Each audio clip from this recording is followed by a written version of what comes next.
आइए आज बात करते हैं एक ऐसी जिंदगी की जिसमें एक इंसान ने अपना नाम बदल दिया, अपनी आइडेंटिटी बदल दी, अपना घर छोड़ दिया, अपना परिवार छोड़ दिया, अपनी कंफर्ट छोड़ दी।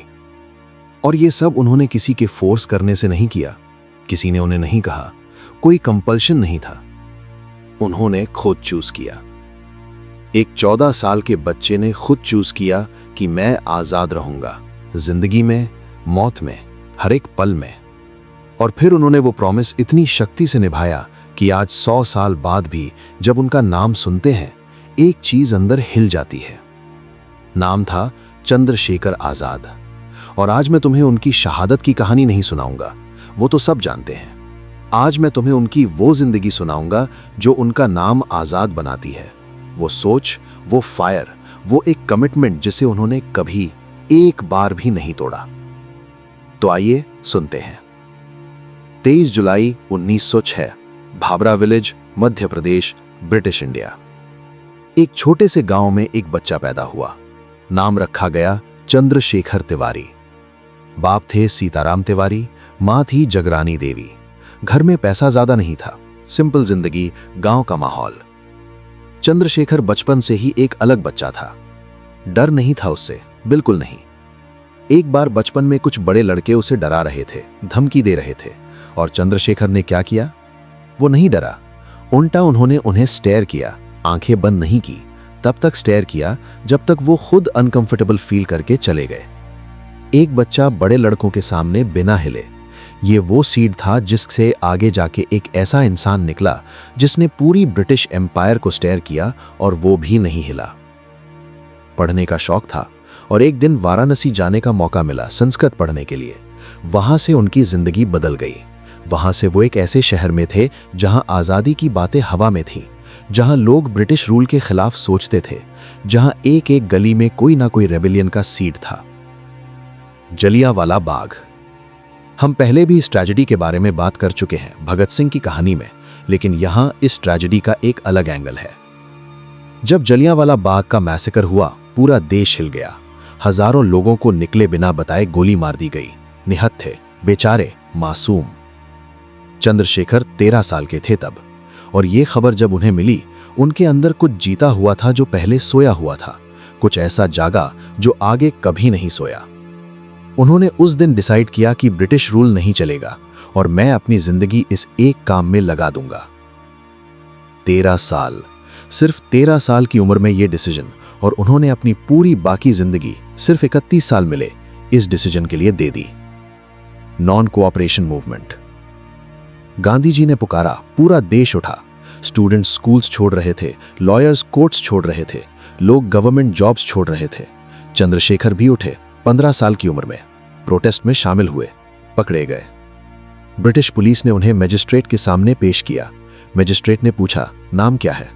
और इस 15 साल के बच्चे ने, जो अभी सिर्फ चंद्रशेखर तिवारी था, एक ऐसा जवाब दिया जो हिस्ट्री में दर्ज हो गया। उसने कहा, आजाद। मजिस्ट्रेट चौंक गया। पिता का नाम, स्वतंत्रता मतलब इंडिपेंडेंस। घर का एड्रेस, जेल मतलब मेरा घर जेल है, मैं यहां रहूंगा, मैं डरता नहीं। ये जवाब, ये 3 जवाब, ये एक 15 साल के बच्चे ने ब्रिटिश मजिस्ट्रेट को दिए थे। मजिस्ट्रेट गुस्से में आया, 15 कोड़ों की सजा दी, और चंद्रशेखर ने हर कोड़ा लिया, बिना एक भी आवाज के, बिना रोते हुए, बिना गिरते हुए खड़े रहे, सीधे, और हर कोड़े के बाद कहते रहे, वंदे मातरम।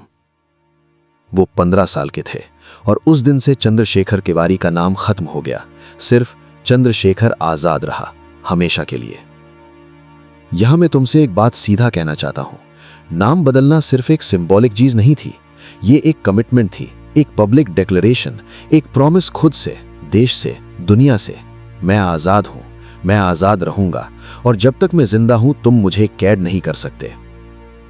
और फिर उन्होंने ये प्रॉमिस निभाया, पूरी जिंदगी, बिना एक बार भी तोड़े। तुम्हारे लाइफ में भी एक सवाल है, तुम अपने आप से कौन सा प्रॉमिस करते हो, और क्या तुम उसे नहीं तोड़ते, चाहे कितनी भी मुश्किल आए? आजाद ने निभाया, क्योंकि उनके लिए यह प्रॉमिस सिर्फ वर्ड्स नहीं था, ये आइडेंटिटी थी। नॉन कोऑपरेशन मूवमेंट के बाद जब गांधी जी ने मूवमेंट रोक ली, आजाद को लगा कि सिर्फ पीसफुल प्रोटेस्ट से आजादी नहीं मिलेगी। उन्होंने एक नया रास्ता चूज किया। हिंदुस्तान रिपब्लिकन एसोसिएशन, एक रेवोल्यूशनरी ऑर्गेनाइजेशन, राम प्रसाद बिस्मिल के साथ और दूसरे नौजवान इनकलाबियों के साथ। और फिर 1925, वो इवेंट जो हिस्ट्री में काकोरी कंस्पिरेसी के नाम से दर्ज है। लखनऊ के पास काकोरी स्टेशन पर ब्रिटिश ट्रेजरी ट्रेन रोक ली गई। ट्रेन में गवर्नमेंट का पैसा था, लोगों का लुटा हुआ पैसा, इंडिया से इंग्लैंड भेजा हुआ पैसा। आजाद और उनके साथियों ने वो ट्रेन रोकी और वो पैसा रेवोल्यूशन के लिए यूज किया। ब्रिटिश गवर्नमेंट हिल गई, बड़ी हंटिंग शुरू हुई, साथियों को पकड़ा गया। राम प्रसाद बिस्मिल को फांसी दे दी गई, अशफाक उल्लाह खान को फांसी दे दी गई, लेकिन आजाद बच गए क्योंकि ब्रिटिश उन्हें पकड़ ही नहीं पाई। और यहां एक चीज समझनी बहुत जरूरी है, आजाद को पकड़ ना पाना ब्रिटिश की सबसे बड़ी फ्रस्ट्रेशन थी। उन्होंने पूरे देश में जाल बिछाया, इन्फॉर्मर्स रखे, हफ्तों, महीनों, सालों तक हंट किया। हर बार जब लगता था आजाद किसी एरिया में है, जब पुलिस पहुंचती, आजाद वहां से निकल चुके होते। क्यों? क्योंकि आजाद ने एक क्वालिटी डेवलप की थी जो बहुत रेयर है। वो किसी पे ज्यादा डिपेंड नहीं करते थे। वो अपना नेटवर्क बनाते थे, लेकिन ऐसा नहीं कि कोई एक इंसान उनके बारे में सबसे ज्यादा जानता हो। वो मूव करते रहे, डिस्गाइज करते रहे, कभी किसी और नाम से, कभी किसी और लुक से। एक बार वो एक घर में रहे, घर के लोग उन्हें टीचर समझते थे। महीनों तक उसी एरिया में रहे, पूरी कम्युनिटी उनसे कनेक्टेड थी, पर किसी को पता नहीं था कि वो चंद्रशेखर आजाद है।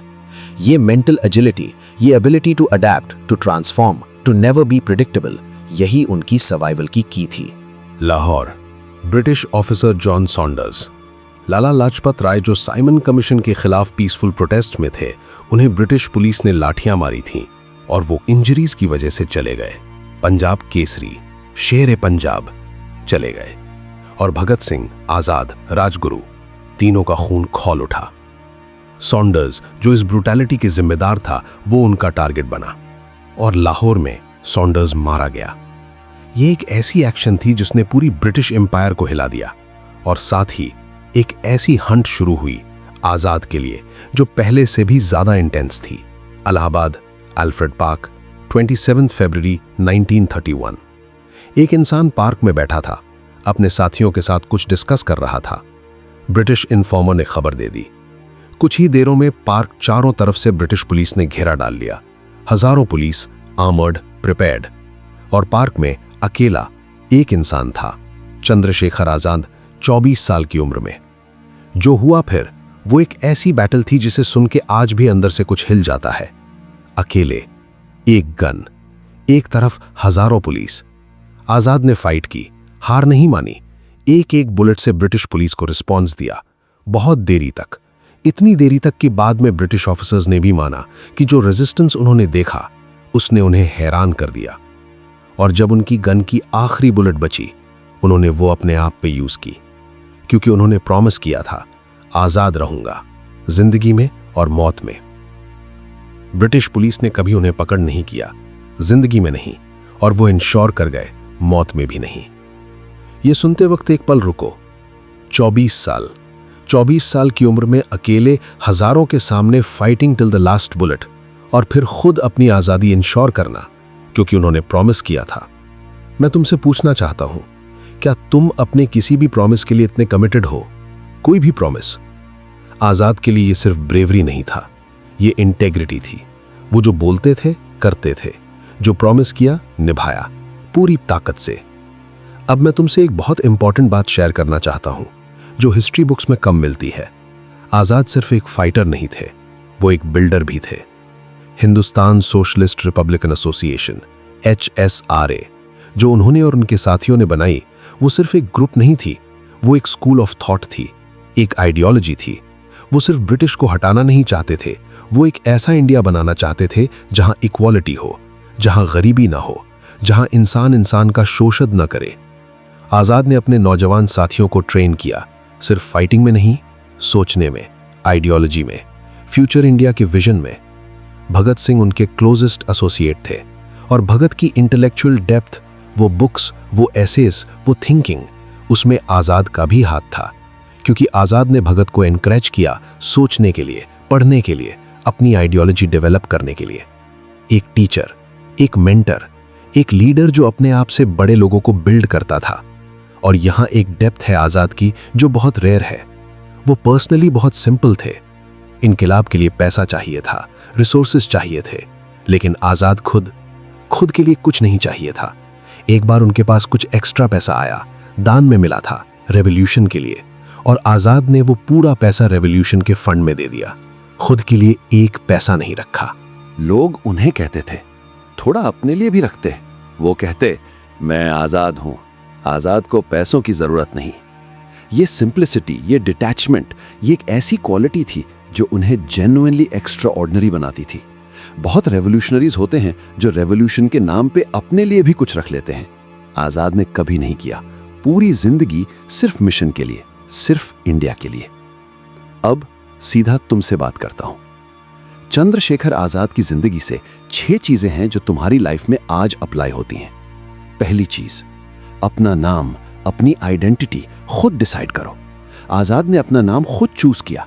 चंद्रशेखर तिवारी से चंद्रशेखर आज़ाद।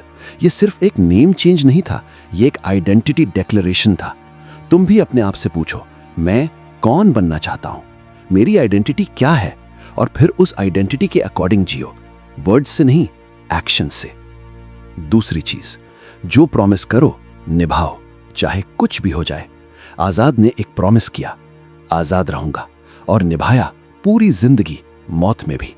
तुम्हारे लाइफ में भी सिर्फ वो प्रॉमिसेस करो जो तुम सीरियसली निभा सको, और जो करो तोड़ते मत, क्योंकि इंटेग्रिटी, खुद से की गई इंटेग्रिटी, वही तुम्हारा असली कैरेक्टर बनाती है। तीसरी चीज, डर को फेस करो, अवॉइड मत करो। आज़ाद बचपन से ही डर के सामने सीधे खड़े रहते थे। ये कोई स्किल नहीं थी उन्हें नेचुरली, ये एक चॉइस थी बार बार की। डर फेस करो, बार बार फेस करो। डर एक दिन छोटा होने लगता है जब तुम उसे बार बार फेस करते हो। चौथी चीज, मिशन के लिए जियो, सिर्फ अपने लिए नहीं। आज़ाद ने अपने लिए कुछ नहीं रखा, पैसा नहीं, कंफर्ट नहीं, सेफ्टी नहीं, सब कुछ मिशन के लिए। तुम्हारा मिशन इतना बड़ा नहीं होगा शायद, लेकिन एक सवाल पूछो, क्या मैं सिर्फ अपने लिए जी रहा हूं, या कुछ और भी है जिसके लिए जीना वर्थ इट है? पांचवी चीज, अडेप्ट करो, रिजिड मत बनो। आज़ाद की सर्वाइवल की थी उनकी अडेप्टेबिलिटी। वो चेंज करते रहे, डिस्गाइज करते रहे, फ्लेक्सिबल रहे। तुम्हारे लाइफ में भी एक ही अप्रोच से मत चिपको। सिचुएशन के साथ अडेप्ट करो। जो काम करता है वो करो, जो नहीं करता छोड़ो और नया ट्राई करो। छठी चीज, सिंप्लिसिटी रखो, चाहे कितनी भी सक्सेस मिले। आज़ाद के पास जब पैसा आया, उन्होंने खुद के लिए नहीं रखा। सिंप्लिसिटी उनकी स्ट्रेंथ थी, क्योंकि जो खुद पे कुछ डिपेंड नहीं करता वो ट्रूली फ्री होता है। तुम्हारे लाइफ में भी अक्यूमुलेट करने की रश में सिंप्लिसिटी मत भूलना। और अब उस एल्फ्रेड पार्क पे वापस जाते हैं। 27 फरवरी 1931। आज़ाद की मौत के बाद ब्रिटिश पुलिस को उनकी बॉडी मिलती है, और उन्हें पता था वो क्या देख रहे हैं। एक ऐसा इंसान जो उन्हें सालों से नहीं मिला, जिसे वो पकड़ नहीं पाए, जिसने उन्हें बार बार ह्यूमिलिएट किया अपनी एस्केप्स से। वो इंसान वहां था, लेकिन कुछ और भी था। एल्फ्रेड पार्क को बाद में आज़ाद पार्क के नाम से जाना जाने लगा। इलाहाबाद में आज भी वो पार्क है, आज भी लोग वहां जाते हैं, आज भी वो पिस्टल रखते हैं म्यूजियम में। वो लास्ट गन जिस एक बुलेट से आज़ाद ने अपनी आज़ादी एंश्योर की। और आज 100 साल बाद भी जब कोई चंद्रशेखर आज़ाद का नाम सुनता है, एक चीज ऑटोमेटिकली फील होती है, आज़ादी। सिर्फ पॉलिटिकल आज़ादी नहीं, एक ऐसी आज़ादी जो अंदर से आती है। वो फीलिंग कि मैं अपनी जिंदगी अपनी टर्म्स पे जी सकता हूं, अपने वैल्यूज पे, अपने प्रोमिसेस पे। ये फीलिंग, ये वो चीज है जो आज़ाद ने अपनी जिंदगी से देश को दी। एक आखिरी बात, बहुत लोग आज़ाद को सिर्फ एक रेवोल्यूशनरी की तरह देखते हैं, एक फाइटर की तरह, एक मार्टर की तरह। लेकिन आज़ाद की असली लेगेसी जो मैं चाहता हूं तुम आज घर ले जाओ, वो ये नहीं है। आज़ाद की असली लेगेसी ये है कि एक इंसान अपनी खुद की आइडेंटिटी कैसे डिफाइन कर सकता है और फिर पूरी जिंदगी उस आइडेंटिटी के साथ जी सकता है। वो आज़ाद थे, पहले दिन से आखिरी दिन तक। और उन्होंने ये प्रूव किया कि आज़ादी एक कॉन्सेप्ट नहीं है, ये एक चॉइस है, रोज की चॉइस, हर सिचुएशन की चॉइस। तुम भी आज़ाद हो सकते हो अपनी जिंदगी में, अपने फियर्स से, अपनी लिमिट्स से, लोगों की एक्सपेक्टेशंस से, अपने कंफर्ट जोन से। सवाल यह है, क्या तुम वो चॉइस करने की हिम्मत रखते हो? चंद्रशेखर आज़ाद ने रखी थी 15 साल की उम्र में, और कभी नहीं तोड़ी। वो नाम, वो आइडेंटिटी, वो चॉइस। जय Hind. The Bharat code, history decoded, greatness unlocked. Comment में लिखो सिर्फ एक वर्ड, आजाद।